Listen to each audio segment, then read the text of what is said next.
Welcome back. Thank you all for joining us for another timely JINSA webinar. This one is entitled Derailed or Delayed, Prospects for Israeli-Saudi Normalization After October 7th. I'm Jonathan Rui, JINSA's Director of Foreign Policy, and I'll be once again moderating today's discussion. We're, as always, very lucky to have an esteemed panel. Joining me today is Dr. Bernard Heikel, Professor of Near Eastern Studies at Princeton University. He just returned from several months on the ground in the Middle East, so we'll be certainly able to benefit from his experiences and insights during that time.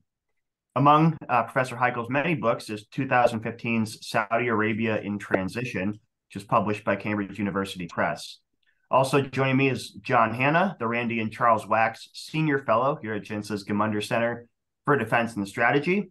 Among many other things, he leads much of our work on expanding the Abraham Accords and on the issue of Israeli-Saudi normalization and greater Israel-Arab security cooperation across the Middle East. Before we begin our conversation, I'd like to draw our audience's attention to John's recent op-ed with our VP of Policy, Blaise Misztal, which appeared recently in the Jerusalem Post, entitled, "It's Not Too Late to Salvage Peace with Saudi Arabia." It's available on JINSA's website, and I'm sure we'll cover some of the key themes and topics of that here today. As a final reminder for our audience, if you have any questions, just type them into the Q&A box on the bottom of your screen, and we'll get to as many of them as we can in today's discussion. So to begin, Professor Heikel, again, as I mentioned, you've spent several months very recently in the Middle East. So before we delve into some specific issues and sub-issues that are packed into this question of the future of Israeli-Saudi normalization, I'd just love to get your sort of initial point-blank assessment. Do you see normalization as a result of the October 7th attack? How would you characterize it? Is it delayed? Is it derailed? Is it in some realm of uncertainty in between that we just can't properly assess at the moment? Given all you've seen and heard on the Middle East on the ground, we'd love to get your thoughts to start off there. Thanks. Thank you, Jonathan. It's good to be back with you here at JINSA. So my sense from the leadership in Saudi Arabia is that the main kind of thrust of their policy is to build and develop their country and to try to put out as many fires in the region as possible so that they can get on with the business of building their country. It's very important for them to have peace, not just with Israel, but also actually with the Houthis to the south, with Iran to the east. And they see peace with Israel as, very important for what they're trying to build domestically, namely to diversify their economy away from oil, to get on with what they call Vision 2030. So I don't see normalization as over. I see it as delayed. I think the delay will depend largely on how the war unfolds, both in Gaza and whether or not it will spread and widen to the broader Middle East. The thing the Saudis don't want, that is the leadership in Saudi Arabia doesn't want, is for it to widen. They want it to remain, constrained, and they want it to be over as quickly as possible. So if they were hoping for a narrow and brief conflict, would their preferred outcome be a narrow and brief conflict in which Hamas is perhaps eliminated as a military threat, to borrow the language of Israeli leadership, and Israel's deterrent power is restored? Is that the only viable outcome for the Saudis, assuming that it is a short and limited conflict? Or we've heard the entire region is swirling with calls for a ceasefire. Do you have a sense of how the Saudis might view the language supporting a ceasefire? So, if Hamas could be destroyed, say, in a week, I think the Saudis would be willing to wait that long. They certainly see Hamas and the Muslim Brotherhood generally, this is the broader umbrella movement that Hamas belongs to, as representing forces of chaos and instability in the region, and to be in alliance with Iran, that a country that also wants the same. So they would like very much Hamas to be destroyed. They would like to see the Muslim Brotherhood contained. They would like to see Iran contained. Now, they don't have kind of silver bullet solution for how that can happen. I think one of the main worries that the Saudis also have is that domestically within Saudi Arabia, you do have a population, especially older people and also people who are Islamists by inclination. In other words, who are sympathetic to Hamas's ideology, who are very disturbed and upset by what's happening to the Palestinians, and who are potentially, a group of people that could mobilize politically against the regime. And you see this, by the way, in a number of Arab countries, whether it's in Egypt or in Jordan. Often you have people who are upset about what's going on with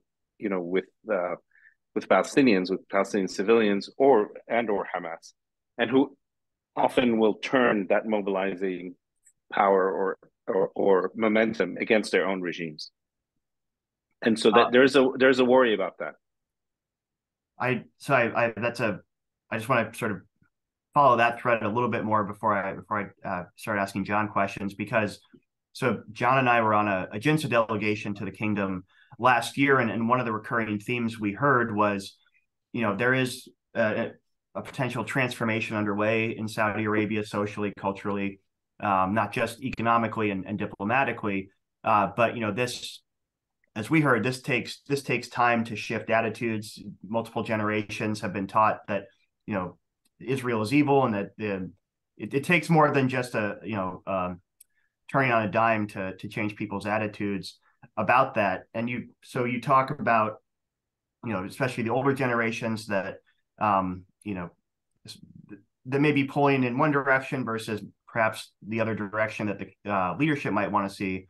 In terms of the younger generation, we always hear about them, at least in Saudi Arabia, maybe being, more pro normalization, pro peace. Is that a false dichotomy, or is there something real there that maybe you're not seeing the street in Saudi Arabia, at least for the younger generations, reacting in a way like you described to some of the older generations in the country? Right. So to be honest, we don't have accurate polling about the Saudi population. I think it's broadly true that the younger are less political, less ideological than the older generation. And by the way, the older generation wasn't just educated to hate Israel, to think Israel is evil. They were also educated to hate Jews. Mm-hmm. So their school curricula was full of anti-Semitism, which, by the way, has now changed and is still in the process of being changed and reformed. So when I've spoken to the Saudi leadership about this, specifically about normalization, and about their own reading of their own population, their own society, the answer I got was that 30% of the population has no problem whatsoever with normalization, in favor. 50% is sort of indifferent. In other words, not very political, is largely apolitical, not interested one way or the other. 20% of the population, however, is deeply resentful about Israel, is ideological, is politicized. And of the 20%, you have 2% who are even willing to mobilize either in the streets or potentially violently against the regime should normalization happen. So let me just give you a little anecdote, I think, by way of lightening the somber mood that we're in. So when I met the Crown Prince of Saudi Arabia I met him last week, but I was discussing with him normalization back in late August, early September. And I asked him about the 2% who would mobilize and whether he was afraid whether some of them might even try to assassinate him. As we know, President Sadat in Egypt was assassinated by an Islamist who objected to the peace treaty that he had signed with the Israelis in 1981. That he was assassinated in 1981. The peace treaty was in 1979. And so I asked MBS whether he was worried about assassination. And MBS is a kind of charismatic and pretty kind of humorous character when you get to know him. And he said, the line of people who want to assassinate me is extremely long. It includes at least half the royal family. So the people who want to kill me because of normalization can stand at the back of the line. So that was his reaction to that. And given the somber mood of a lot of these webinars in the past few weeks, that does count as levity, relatively speaking, right now. So I want to sort of return to some follow-on questions from that later on, but John, to turn to you now. So we've seen, at least initially, Saudi and other of America's Arab partners. I'm going to use this word, sort of waffle in their statements in terms of how they were trying to sort of thread the needle when presented with this conflict after the Hamas attack. How would you assess the Saudi official reaction, I guess, since October 7th? Both in, are they trying to just take a step back and be as passive as possible while the bullets fly overhead? And as Professor Heichel said, hope for a short and limited conflict, or are they playing a more active role, whether taking one side or the other, or actively trying to diffuse tensions?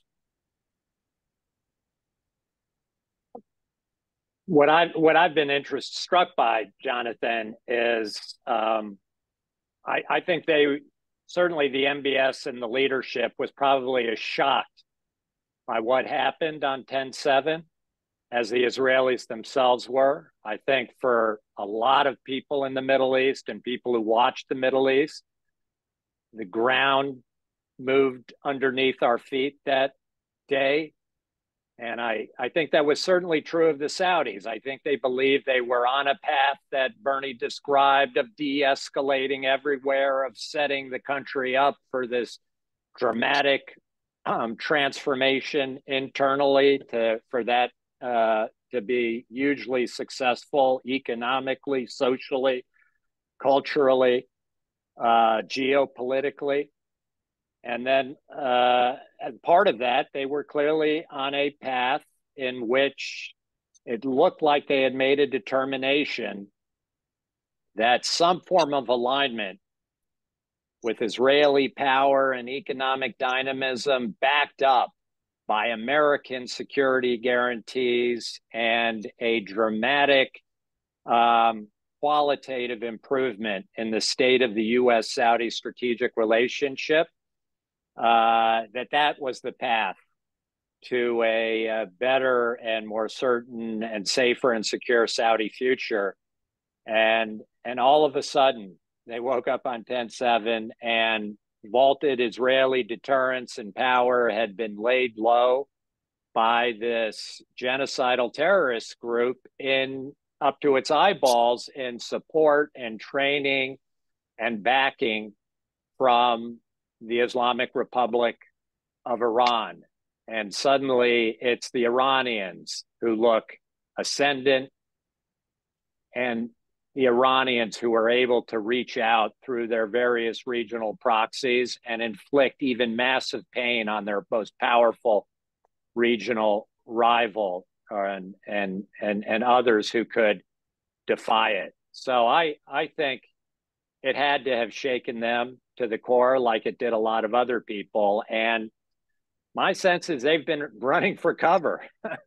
I'm amazed at how timid and conservative and, as you say, passive they've become. They put out some kind of ham-handed statement initially. I think they were, at least a lot of people in the Saudi establishment were a little bit embarrassed by their initial reaction to the slaughter that occurred on 10/7. And I think they've tried to walk it back since. They've tried to stay active, but as Bernie can attest to, they've very much, internally tried to maintain their big focus on holding major investment conferences, holding major sporting events, launching new economic sectors, keeping the focus on Vision 2030 and their own transformation, trying to stay firmly placed on that track, while hoping that the United States and others and the rest of the world can figure out a way to bring this crisis to a resolution as quickly as possible without Saudi Arabia having to take any side or the other, to get too deeply involved in trying to find a solution here. Clearly, we've got the Saudi defense minister in Washington yesterday and today, and there's diplomacy going on. I think the president and the crown prince have had a single phone call last week. Tony Blinken was there and had conversations with the crown prince. So clearly the Saudis are playing some role, but compared to what the tear they've been on diplomatically over the last 9 months to a year, I think they're largely, for the moment, have been doing what they kind of have to do in terms of public statements, but really trying to keep their heads down and looking to see how this plays out, to some extent, largely from the sidelines. So I want to, before this hour is over, I do want to come back and focus on some more of the economic dimension of this, because, John, as you mentioned, before 10/7, we saw all the, Davos in the desert, all these large infrastructure projects being agreed to. Seem to signal a potential for real progress. But before we get there, I want to sort of stick on this theme right now of Saudi Arabia's response or non-response. So I think just today we saw another projectile attack out of Yemen headed toward Israel. And I believe a week and a half ago, there was a similar attack where we saw missiles and drones shot down by a U.S. destroyer in the Red Sea. And reportedly, one of the missiles was shot down by Saudi Arabia. Do you have thoughts on, is this a Saudi signal in intercepting this missile that was headed to Israel, or do you view this more as just what any country would and should do if there's a missile overflying their territory, regardless of where its final destination might be? Should we read something into this, or would you caution people against that? I guess without knowing for sure, I'd caution people against it, other than the Saudis obviously had a tremendous amount of experience with Houthi missiles and drones since the breakout of the Yemen civil war back in 2014, 2015, when the Saudis got involved. So a lot of experience with that.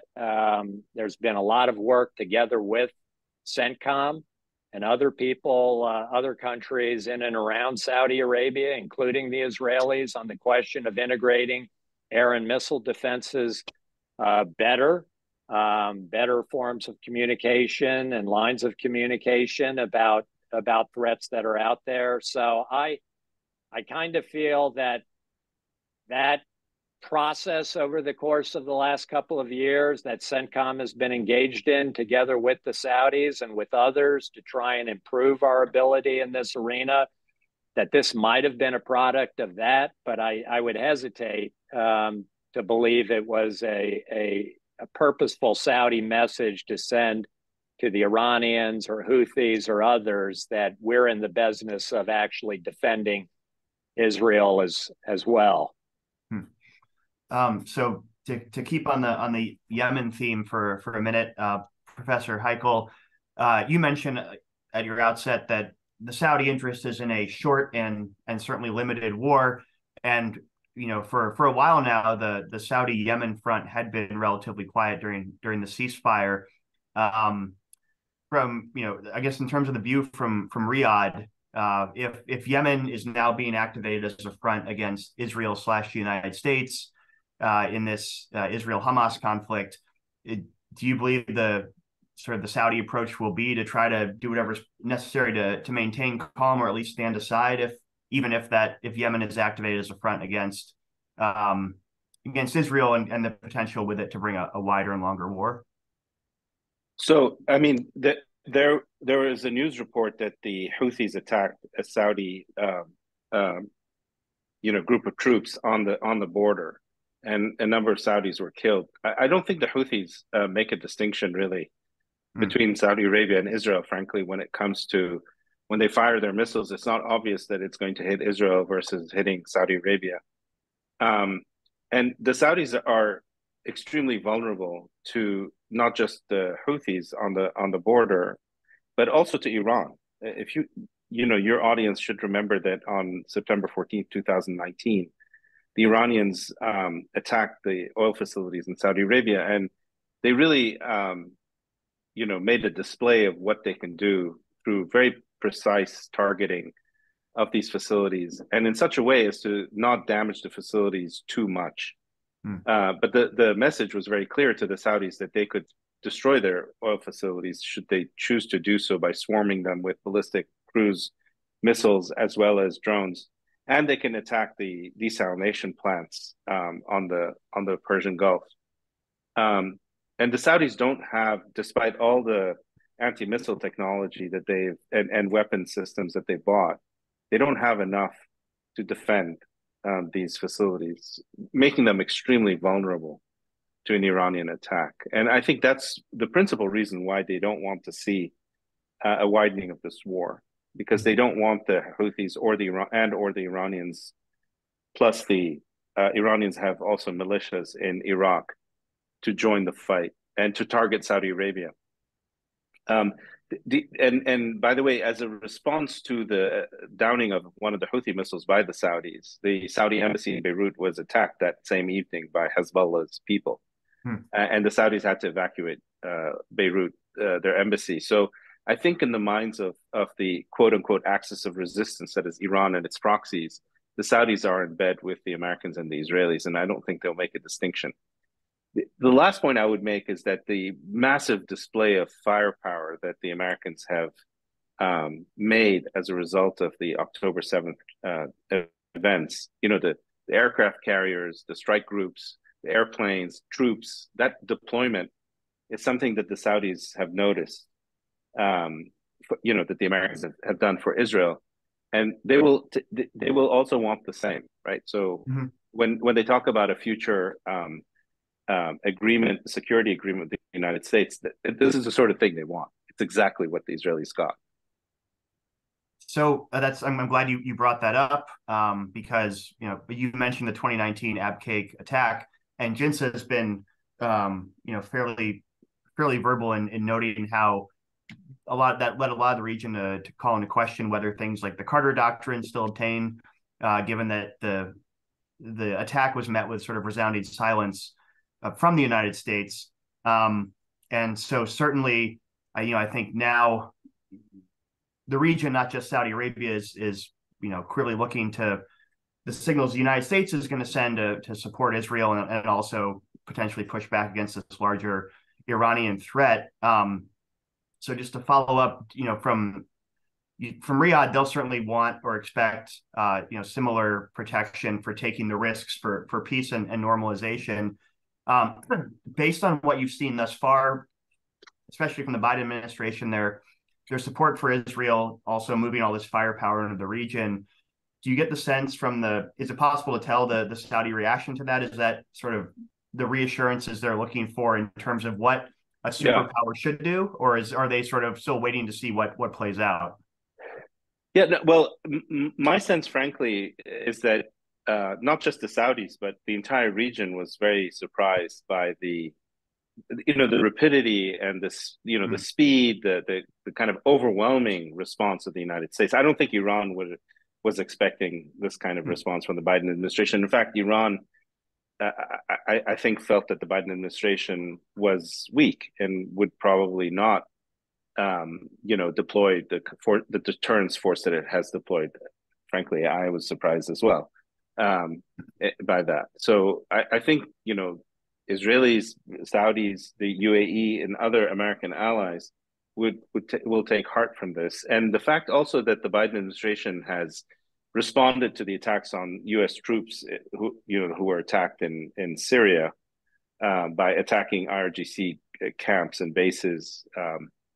Those are all very important signals, and ones that I think will make it very clear to the Iranians that there will be a very high cost to engaging Israel directly or indirectly. And I think it's one of the reasons why, not the only reason, but one of the reasons why Hezbollah has been um, relatively restrained and also undercounting the casualties that Hmm. they've incurred. Hezbollah has incurred a lot of casualties from Israeli attacks in Lebanon, and they've systematically underreported the numbers in order not to give their own followers, the sense that they need to retaliate more forcefully. And I think I just want to sort of emphasize that point, because that's, I don't think, something that's come up on our webinars before. And you believe one of the reasons that Hezbollah is intentionally underreporting those casualties is not just because of what could happen on their front with Israel directly, but also because the United States has moved as an unsubtle amount of firepower off their shores? I think that's certainly one reason. I think the principal reason, though, why Hezbollah hasn't opened the front with Israel, and of course I might be wrong about this, but my reading of the situation is that Hezbollah exists for one reason and one reason only, and that is to deter Israel and the United States from attacking Iran, the mainland of Iran, directly. And that should Hezbollah be given the order to launch a full-on attack on Israel, they would be destroyed. I mean, certainly they would cause a lot of damage in Israel, but they would be destroyed by the Israelis.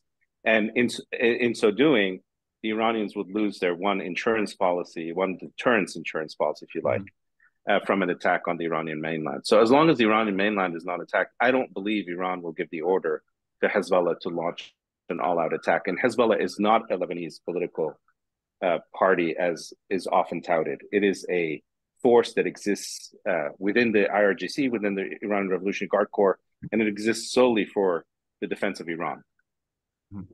John, I'll sort of pose the same question to you in terms of, because I know this is something that you wrote about in your op-ed, and one of the things that Riyadh is looking for going forward to prevent normalization from being completely derailed is signals of U.S. commitment and intent. How would you, if you were sitting in Riyadh right now, how would you assess what the U.S. has done or not done so far, and said or not said?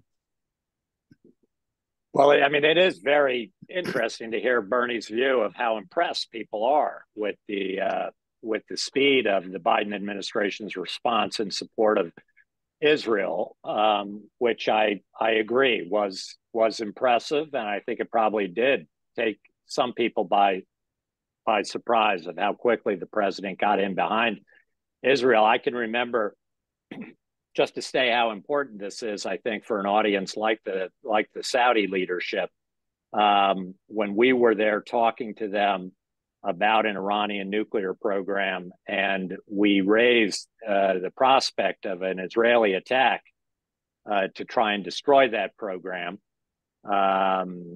We didn't get a lot of pushback that it may come to that, and the Saudis would watch that very closely, and they'd, of course, be in favor of a successful Israeli strike against Iran if it actually destroyed the program. They said their eye would be on the United States and how quickly the United States got in behind Israel to support that kind of effort against the Iranian nuclear program. And once they saw a strong response from the United States, Saudi Arabia would make all of its calculations supporting that war effort on that basis going forward. Somebody in our group asked a member of the Saudi leadership, well, are you really that confident the United States would come in behind Israel? And it was as if they had never even considered the possibility that the United States might forsake Israel if it went to war to destroy the Iranian nuclear program, a common objective for both countries for more than 20 years. And you could see the wheels spinning in their head that, my God, if not even Israel in that kind of situation could count on a full American backing, what chance do we have? And the response we actually got once they had sort of regained their footing was to say it would be one of the greatest catastrophes ever if, in fact, the United States didn't support Israel in that kind of situation, as if they would have to completely rethink their own basis for their national security doctrine going forward and the value of their relationship with the United States. So I think what the president has done, my own view is he's going to need to do more. That the Iranians, they're impressed with our capabilities, but they have serious doubts about our will and what we're prepared to do. I'm glad to hear Bernie say that there's a couple of pink prick shots in the desert the other night against those IRGC empty facilities would have been impressive to people in the region. I don't think it was impressive to Iran. And I think the fact that we've had another 5 or 10, I've lost count of how many further attacks we've had on U.S. facilities since. I'm not sure the Iranians are yet impressed with American will, or that the Biden administration has restored the military deterrent yet that has so badly eroded over the past few years, as the United States has, on the one hand, been very supportive of Israel. On the other hand, you've got to say that what they've done with the Iranians in chasing this nuclear deal, not enforcing sanctions, granting them, at some level, a massive ransom in terms of hostages, and not responding. Now, they've responded 4 or 5 times. I can count them on one hand, the number of times they've responded to over 100 direct attacks on American facilities and American troops and forces in the region, not to mention the targeting of American citizens and senior former American officials here in our own homeland. The policy that the president has pursued over the past couple of years, I just don't think is up to par with what would be required to have a strong, stable American deterrent against Iran in the Middle East. I think what they've done in response to this outrage on 10/7 is an excellent start, but I think we've still got quite a road to hoe here to reestablish deterrence, which is, once you've lost it, is a very, very hard and potentially dangerous and risky job to actually reestablish deterrence. Professor Heichel, is there anything you want to add on this point before I move on to the next topic? No, I mean, I think that it's very hard to know how the Iranians are thinking. During President Trump's administration, they hit Upkek, as you pointed out, and he didn't respond to that. They brought down a very expensive U.S. drone. The president didn't respond to that. The only time they really kind of took note of President Trump, was when he killed Qasem Soleimani, ordered the killing of Qasem Soleimani. That was, I think, a real game changer in how they saw that administration. And they certainly don't see President Biden, at least not yet, as anywhere near as aggressive as President Trump was. So, or even as unpredictable. I think they see him as very, very predictable, but predictable on the side of restraint and accommodation, and not wanting to get into any kind of larger confrontation or conflict with Iran. And I think at some level they've taken that measure, which is always a little bit dangerous.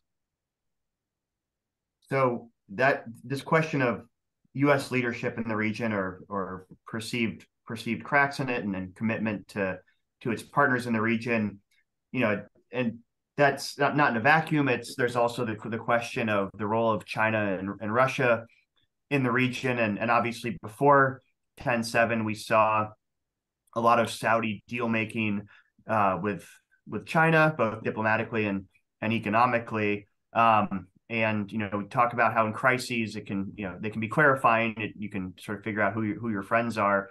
So, Professor Heichel, I'll ask this question first to you. What have you seen or not seen in terms of signals from China, and maybe to a lesser extent Russia, about their value proposition to the Saudis? If the U.S. can't be counted on, what are they doing to show that that their friendship is worthwhile in a tense situation like this? Yeah, so I think that in America we tend to overstate the importance of China and Russia to the Saudis. I'll give you, just to begin with, anecdotal kind of evidence. So I was just at I attended the FII, which is the big Davos in the Desert finance event, there were no Chinese people there whatsoever. There were no businessmen. There were no companies. The only Asians, East Asians who were present were South Koreans and Japanese and Singaporeans. So, it's very clear. I mean, and there were certainly no Russians. Most people there were American, and the foreigners, that is, were American and some Europeans. So the orientation of Saudi Arabia when it comes to investments and it comes to business and finances is entirely Western and principally American. I think that the relationship that they have with the Russians is purely transactional. It has to do with oil production. And it has no strategic kind of component. They don't trust the Russians. They don't like the Russians. And I think the same is true, actually, for the Chinese. I mean, the most difficult negotiation and deal that was ever struck in the history of Saudi Aramco, which is their oil company, was a deal for a refinery in China. It took them over 20 years to negotiate that. I mean, they just don't. It's just trade. There's nothing much more to it than that. And I think the mutual kind of the distrust is mutual. It's from both sides. So and that's interesting because that certainly I think tempers some of what we've been hearing, at least here in Washington, about certainly the Chinese angle, maybe less so the Russian one. If that's indeed the case, then what would you say to the argument that the Saudis have actually, at least before October 7th, done a pretty good job of trying to play us off of Beijing and Tehran? I think they have. I think they have played us off brilliantly, and we have completely fallen for the game that they presented us with. I mean, the Chinese are minimally involved, really, only in as much as they claim to be the sort of overseers of a détente agreement between Iran and Saudi Arabia. And if you look at the terms of the agreement, we're talking about minimal sort of requirements from either side. So, but the Saudis have been brilliant at getting the Biden administration to feel frightened by the arrival of the Chinese in the Persian Gulf. And I think that it's just political theater more than substance. That's very, very interesting. Before I sort of move on to the next permutation of this China angle, John, is there anything you want to add on the China piece? Because I know this is something you've been focused on recently, at least in the Middle East, and then how it pertains to the U.S. Yeah, no, I listen. I'm less sanguine than Bernie a bit. I think the Chinese have probably got long-term designs that are not just economic but strategic as well, and military as well. And I agree, it's an uphill battle. But again, it doesn't take a whole lot. It can be, 500 Chinese ballistic missiles showing up in the desert one day when you least expect it, which happened in the late 1980s. They were old. They're not accurate Chinese missiles, but believe me, it was a bad day for the United States when that happened, and it happens when the United States isn't paying attention to its allies, when it's not organizing them, when it's giving opportunities for opportunistic powers like the Chinese, who were a lot less opportunistic in 1980 and a lot less capable of making mischief and causing trouble for the United States. And they've got a huge interest in getting more strategically and militarily involved in the Middle East, given the choke points there and their dependence on fossil fuels out of that region or through that region. So I don't think we have to panic. We shouldn't be hysterical. We shouldn't let MBS sell us a bag of goods that are kind of fraudulent. But we also shouldn't be complacent about the potential for mischief and the kind of unraveling of an order that is established over a long time through strong bilateral relationships, strong security relationships, being present, being reliable, being dependable friends of our allies, and being pretty tough foes of our common adversaries. And I think some of that's been lost, and I think the Chinese have clearly tried to take advantage of it. The Russians certainly did back in 2015 in Syria. So I agree. We shouldn't panic. We have a very strong hand. And I think this latest crisis after 10/7, and I think, the Chinese must be scrambling to find some kind. What can we do? What role is there for China in this mess? But it is so obvious that when it comes to these major questions of war and peace in the Middle East, it's still the United States that has by far and away the most assets to bring to the table, both diplomatically and militarily, to try and influence and shape and move these kinds of crises. And people like the Chinese are left, searching in vain for a significant role in this kind of crisis. So that actually tees up my next question very, very well, which is, if it really is U.S. diplomatic and military leadership and U.S. technology that's more valuable to Saudi than what the Chinese can bring, let's steer that back to this point about the Saudis have played the United States pretty well, played the China card pretty well. We've even heard intimations from the administration before October 7th that part of the reason they were pursuing normalization and all these deals surrounding it was to basically lock out China in the Middle East for a generation. And if that's, which it is a perfectly understandable U.S. national security goal, but also sort of signals our desire to get a deal done. I guess, Professor Heichel, I'll pose this question to you first, and then if John wants to join in.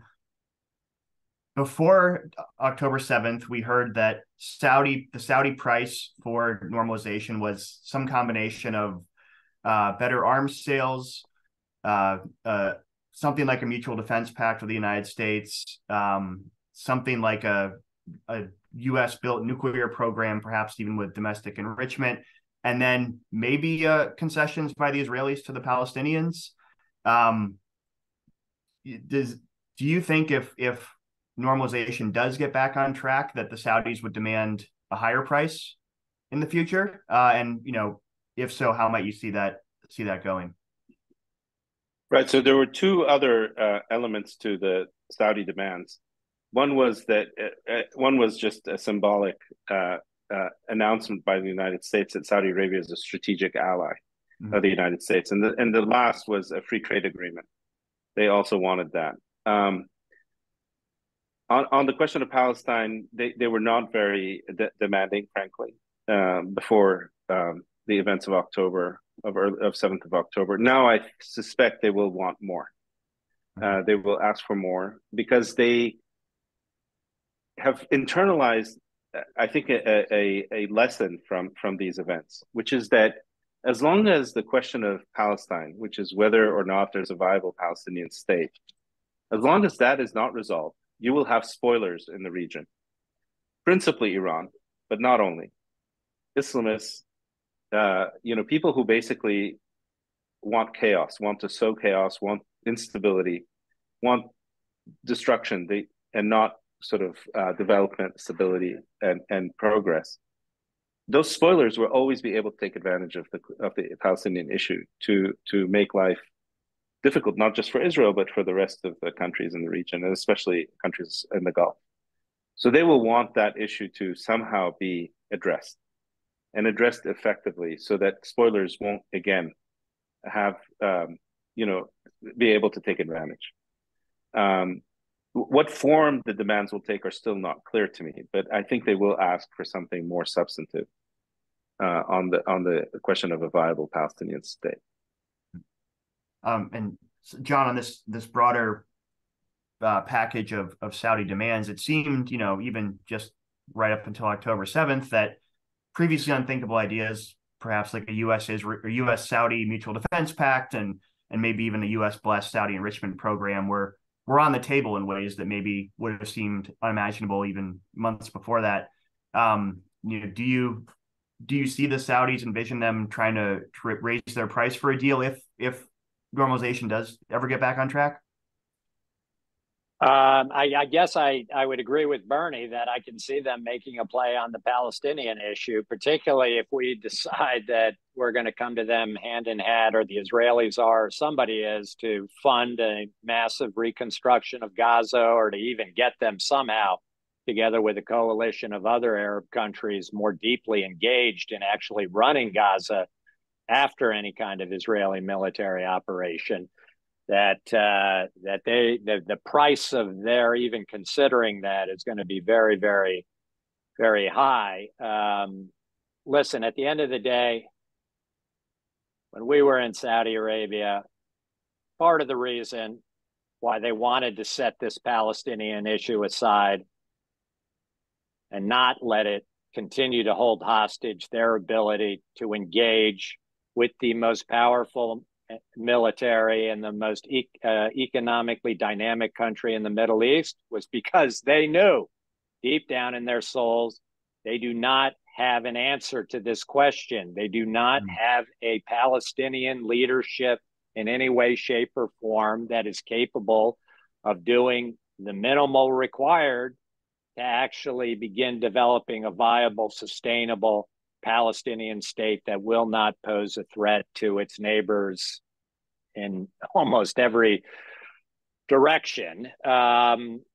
Their contempt for the Palestinian leadership, not just Hamas, but in the West Bank as well, was as high as any you could hear in any Western capital, certainly within Jerusalem or Washington. And for that reason, because they knew this was largely a situation that was going to have to be managed as best as we could, we have to continue to hope and pray and try for some kind of solution to it. But we can no longer allow our national interests in having this kind of relationship with one of the most innovative economies in the world, with the strongest military and intelligence power in this region, given the array of common threats that we face. We can't allow it to be held hostage anymore to this problem that we've decided doesn't have any solution. Believe me, in the aftermath of 10/7, given the slaughter that's occurred in Israel, it's not going to get any easier to solve the question of let's create a Palestinian state in a place where they've got very little leadership, no institution, is corrupt as can be, and who knows who's got the guns and controls the guns in this place. So I can see them trying to ask, but I just hope that President Biden and other leaders are able to, with what's on the table already, which was a lot that Saudi Arabia was getting. It would have, if MBS was able to get 90% of what he was asking for from the United States in this deal, it would have been historically unprecedented. He would have been right up there in the pantheon with his grandfather, Ibn Saud, King Abdulaziz, and one of the great leaders in forging Saudi Arabia's national security doctrine going forward, that he achieved things that no other Saudi monarch had ever been able to achieve before with their foremost strategic partner globally, the United States. So I would hope that once the dust begins to settle here and the bidding, gets reviewed for what's on the table and what's possible here, which itself will be, as he himself said in that interview with Fox News, I think he overstated it a little bit myself, but he said it's going to be the biggest thing since the end of the Cold War. It'll be big, no doubt. Certainly the biggest thing in the Middle East since Sadat and Israel concluded their peace agreement in 1979. I hope that's enough for him without trying to bite off again and hold Saudi national interests somehow hostage to figuring out a way to, in any short term, build a viable Palestinian state, unless he's got some answers that nobody else has come up with over the last 10 years. So speaking of borderline impossible questions related to the Palestinian issue, Professor Heichel, I'm curious, assuming, let's say, that there is a relatively short and contained war in Gaza. Do you foresee the possibility of Saudi Arabia playing at least an indirect role in post-conflict stabilization or whatever you want to call it in Gaza, whether it's money, diplomatic support? And if so, could this be sort of symbiotic with progress on normalization, or is that just all kind of pie in the sky, do you think? No, I think they do want to play a constructive and positive role, probably in coordination with, maybe countries like Egypt and Jordan. I think one of the things we will see, again, here I'm speculating, is that they will be telling the Americans and the Israelis that, see, you thought that Qatar was going to be, a country that can handle and manage Hamas for you, and boy, did that prove to be wrong. We can probably do better. So remember, there's a deep competition in the Gulf between the different states, principally Qatar on the one hand, and Saudi Arabia and the UAE on the other. So I think they will probably want to have a role. They will want to find new Palestinian leadership. John is absolutely right. They have nothing but contempt for the present leadership of the Palestinian Authority. And we're in a new world, I think, in many ways, and it's very hard to know how all of this will, evolve. I think we're going to see major changes in the leadership in Israel as a result of these attacks and debacle for Israel, and I think you will see a major shift also among the Palestinians. Once Hamas has been dealt with. So I get in just the few minutes we have left, I have sort of at least one more question I want to get to. And Professor Heichel, I'll start with you at least. So much of what we hear about normalization is spoken in the same breath as all these giga projects that MBS is particularly trying to spearhead in the kingdom, turning it into a global hub for communications and trade and the next generation of technology and energy. To what extent are those giga projects, is this Vision 2030 inseparable from progress on normalization, or to what extent could they be more siloed? Even if normalization, if that becomes derailed as we're hypothesizing, would that also have a negative spillover into these other ways he's trying to transform the kingdom? So the crown jewel in among the giga projects is this place called NEOM, NEOM, which is the size of Massachusetts or Belgium, I gather. I've been there, actually. I don't know, if you look at it on a map, you can see how close it is to Israel. It's extremely close. I can't imagine that place prospering in the way that MBS would like to see it prosper, as a major hub, a global hub, logistical hub, technological hub, etc., without normalization. It's just, you cannot have a situation of officially of war with Israel and have that city prosper and thrive. So I think one more question in the time we have left, and it's make it very brief. Given that we're talking about normalization, derailed or delayed, maybe an underappreciated question is if this war expands or if it becomes prolonged and divisive, even more so than now, what are the prospects that the existing Abraham Accord countries might distance themselves from Israel, absent all the things we've been talking about, U.S. leadership and commitment? To what degree are you concerned about the UAE, Bahrain, Morocco sort of drifting apart from Israel, even if there's no formal break? And Professor, I'll start with you and then give John the last word. Right. So there's also the Sudan, which is a basket case as we speak, unfortunately, because of a civil war that's kind of disappeared from the headlines. But so I don't think that either Bahrain or the UAE are likely to drift. Those are authoritarian countries that are ruled, by single individuals who are committed to the Abraham Accords. Morocco I think is a more problematic case, not least because you actually have real street politics in Morocco that you don't have in either the UAE or Bahrain. Or at least if you do have it in places like Bahrain, it's repressed by the government. So Morocco is the weak link, I think, among those countries. But I'm no expert on Morocco, so but that's my guess. John, any closing comment you want to add?